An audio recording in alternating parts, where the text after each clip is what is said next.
Welcome to my channel Prahoran. Subscribe নাও। এমনটা কি আপনার সাথে অনেকবার হয়?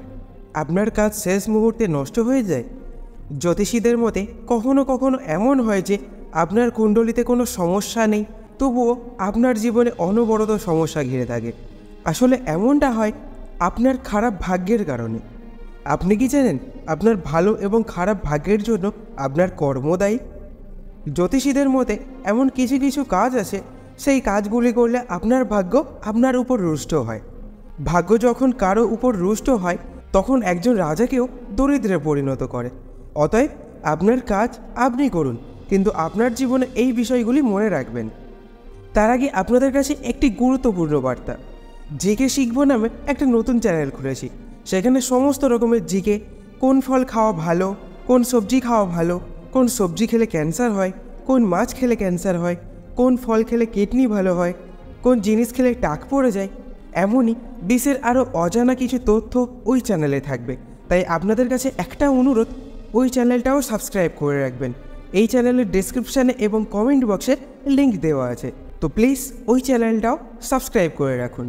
তো প্রথম পয়েন্ট, যখন আমরা জ্ঞাতসারে বা অজ্ঞাতসারে কোনো দরিদ্র বা অসহায় ব্যক্তির হৃদয়ে আঘাত করি, তারা আমাদের সরাসরি কোনো ক্ষতি করতে পারে না, তারা কেবল আমাদের অভিশাপ দেয়।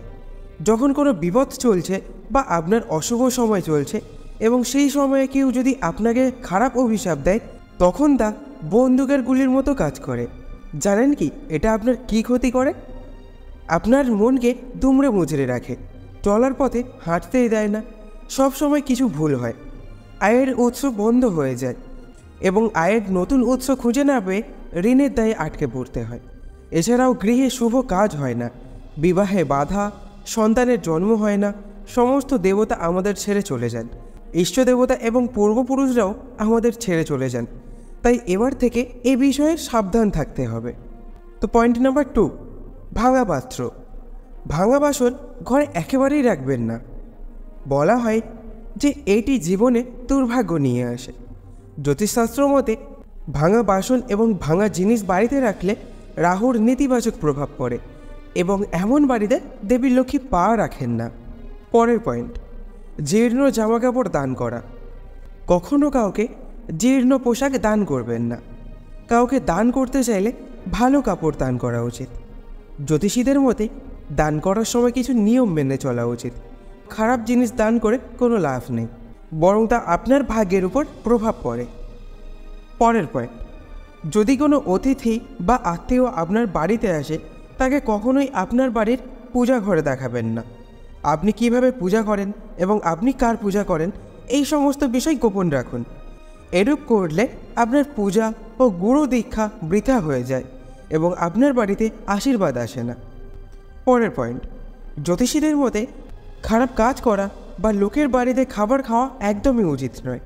বলা হয় এটি আপনার স্বভাব ও ভাগ্য নষ্ট করে। এছাড়াও ভুল চিন্তার মানুষের বাড়িতে খাবার খেলে সম্পর্কের মধ্যে তিক্ততা আসে। এছাড়াও আপনার প্রতি খারাপ চিন্তা করে এমন ব্যক্তির বাড়িতে খাবার খাওয়া আপনার ভাগ্য নষ্ট করতে পারে।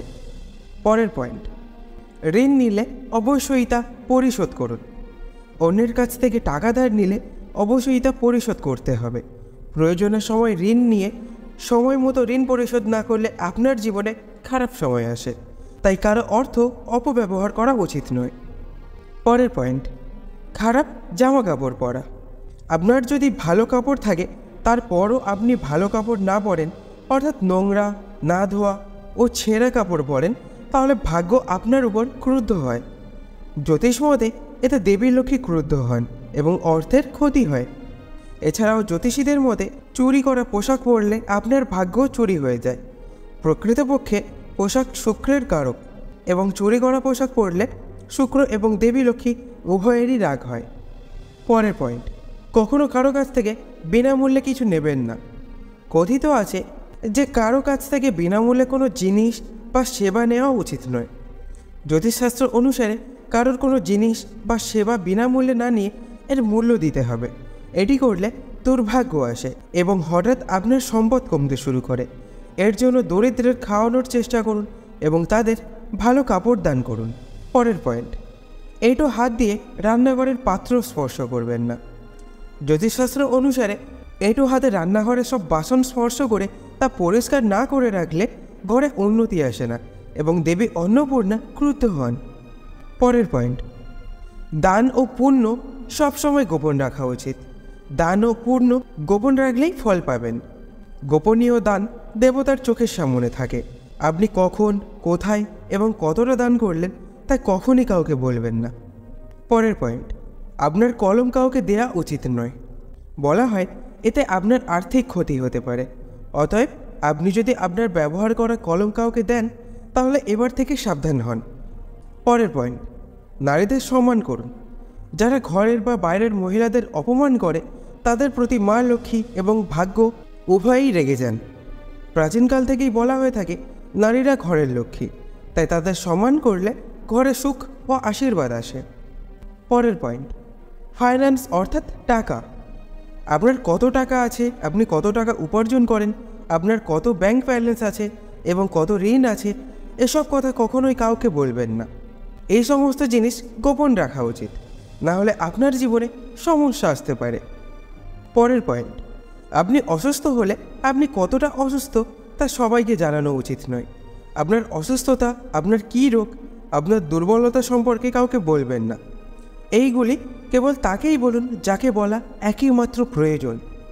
তো বন্ধুরা, যদি আপনার ভাগ্য এবং সময় খুব খারাপ ফল দিচ্ছে তাহলে আমি আপনাদের কয়েকটি প্রতিকারের কথা বলছি। আপনার সুবিধা অনুযায়ী একটি প্রতিকার অবশ্যই চেষ্টা করুন, ফল হাতে নাতে পাবেন। প্রথম পয়েন্ট, শনিবার রাতে হনুমানজির ছবির সামনে একটি চারমুখী প্রদীপ জ্বালান এবং একাগ্রতার সাথে 108 বার ওম অঞ্জনী সুতায় নমঃ জপ করুন। এটি একটি অলৌকিক প্রতিকার। এর দ্বারা হনুমানজির দয়া আপনার উপর থাকে। যদি কারো দ্বারা কিছু হয়ে থাকে বা যদি এটি কোনো তান্ত্রিক দ্বারা হয়ে থাকে, কোনো অভিশাপ বা দুর্ভাগ্য সব কিছু শেষ হয়ে যাবে। ঘরে কোনো ধরনের নেতিবাচক শক্তি থাকলে তাও দূর হয়ে যায়। পরের পয়েন্ট, আপনার পরিবারের সদস্য অসুস্থ হলে বা অন্য কোনো সমস্যা আপনাকে তাড়িত করলে 7টি লাল লঙ্কা, কিছু কালো তিল, 7টি জায়ফল এবং 7 টুকরো ফিটকিরি নিয়ে একটি কাপড়ে বেঁধে দিন। এবার এই বান্ডিলটি শুক্রবার রাতে ঘরে রাখুন। পরদিন সকালে অর্থাৎ শনিবার সকালে ঘর থেকে বের হওয়ার সময় আপনার ইষ্ট দেবতার ধ্যান করুন এবং প্রার্থনা করুন, হে প্রভু, আমাদের কষ্ট দূর করুন এবং আমাদের সুখ ও সমৃদ্ধি দিন। ঘর থেকে রোগ দূর করুন। এরপরে একটি অশ্বত্থ গাছের গোড়ায় এই বান্ডিলটি পুঁতে দিন। এই প্রতিকারে খারাপ অভিশাপের প্রভাব শেষ হয়।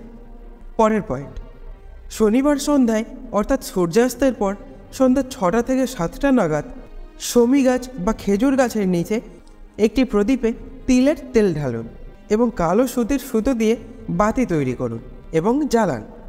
প্রদীপের আলো পূর্ব দিকে হওয়া উচিত, অর্থাৎ যেদিক থেকে সূর্য ওঠে। এই কাজটি 5টি শনিবার করতে হয়। এই কাজটি করার পর কোনো কাপালিক, তান্ত্রিক, মান্ত্রিক বা বিশ্বের যে কেউ আপনার কোনো ক্ষতি করতে পারবে না।